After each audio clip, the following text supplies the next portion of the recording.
Hi, my name is Prithvi. I am a CS PhD student at Georgia Tech, and I will be talking about RobustNav towards benchmarking robustness in embodied navigation.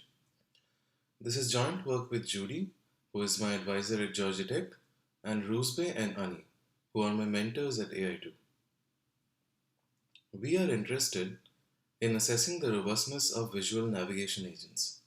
Concretely, a typical visual navigation task involves instantiating an agent, usually modeled after a real robot, in 3D indoor simulated environments. Once spawned, this agent, equipped with RGB and depth sensors, is then asked to perform navigation-based tasks. For instance, the agent here on the right is tasked with navigating to the houseplant based on its egocentric observations.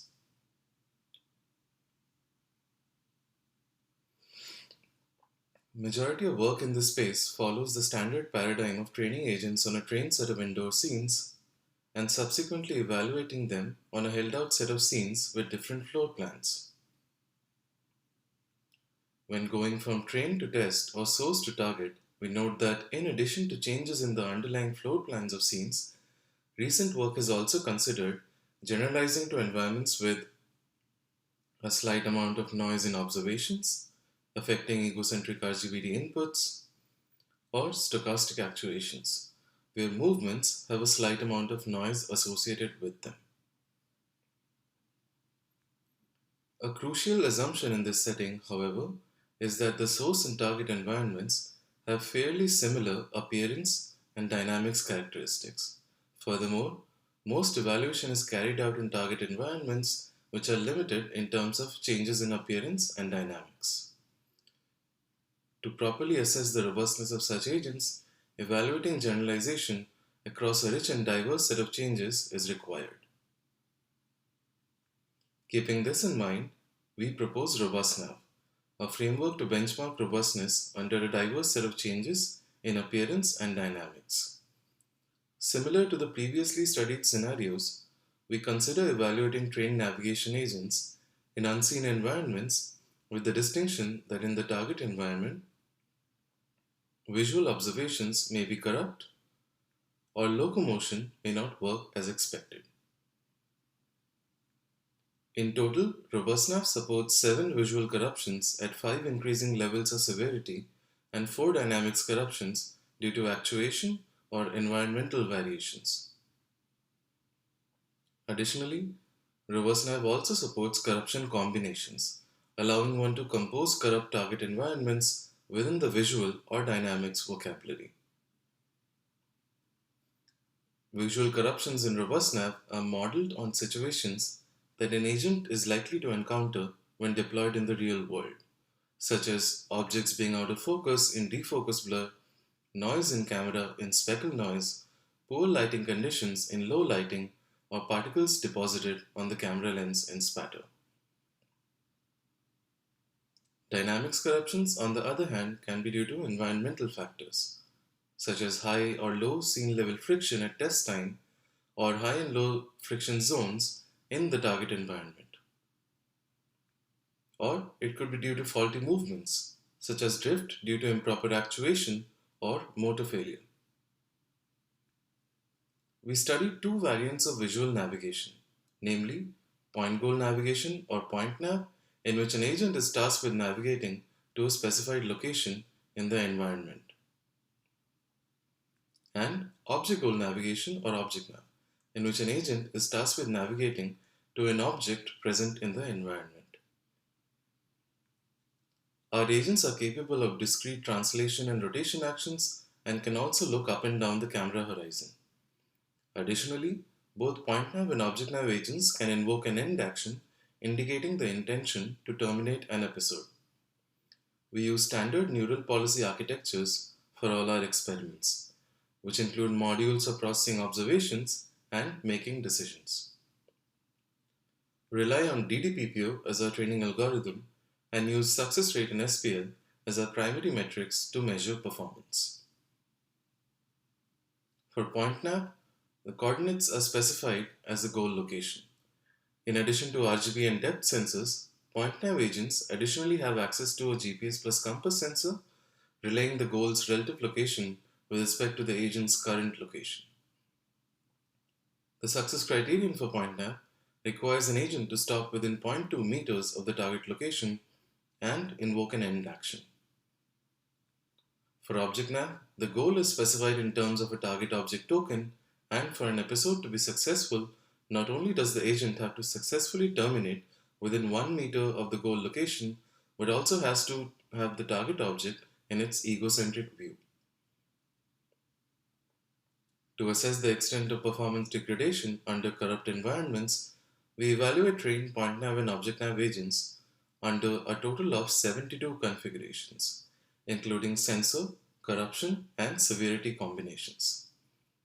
We now present a subset of these results. We note that the performance of a POINTNAV agent drops significantly when evaluated under corrupt visual environments with the same floor plan.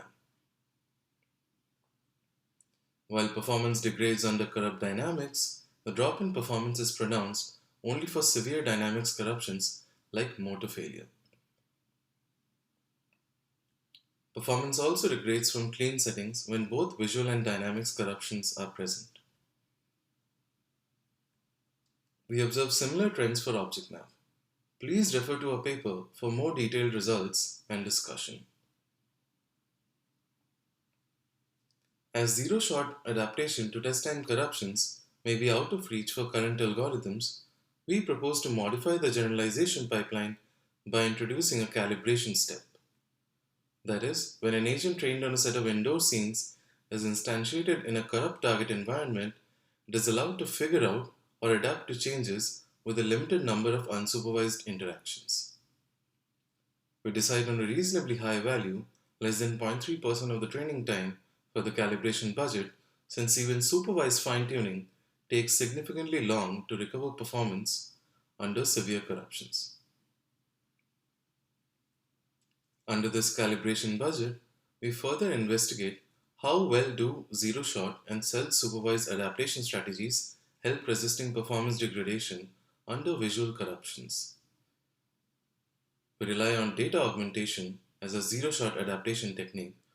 For self-supervised adaptation, we rely on the recently proposed policy adaptation during deployment or PAD approach, where an auxiliary task is used to adapt to visually distinct environments. The auxiliary tasks used in our experiments are action prediction, where given to successive frames, an auxiliary head is tasked with predicting the intermediate action, and rotation prediction, where an auxiliary head is tasked with predicting the rotation angle of a randomly rotated observation. As noted earlier, for POINTNAV agents, navigation performance degrades significantly in the presence of visual corruptions. We find that as a zero-shot adaptation strategy, while data augmentation helps in certain settings, there is still a long way to go in terms of recovering lost performance. Unlike data augmentation, we find that PAD with action prediction does not result in any improvement. When coupled with rotation prediction, however, we find that while PAD helps in certain settings, the recovered performance is still significantly below than what is observed under clean settings. To summarize, we observe that trained POINTNAV and ObjectNav agents underperform significantly in the presence of visual and dynamics corruptions introduced in RobustNav. Furthermore, under corruptions, such agents tend to exhibit idiosyncratic behaviors such as inability to appropriately terminate navigation episodes. And finally, we note that some existing techniques to adapt or build resistance to visual corruptions offer little to no improvements. We'd like to note that RobustNav serves as a challenging and accessible framework well suited to benchmark the robustness of visual navigation agents, and acknowledge that this is only a starting step in this direction, and such benchmarks need to continuously evolve over time with more sophisticated models of corruptions. Finally, we hope that our findings provide more insights for the community to develop more robust navigation agents. Our code and data is publicly available. Please follow the QR code or the links to access the same. Thank you, and feel free to reach out to me with any questions during the ICCV Q&A session.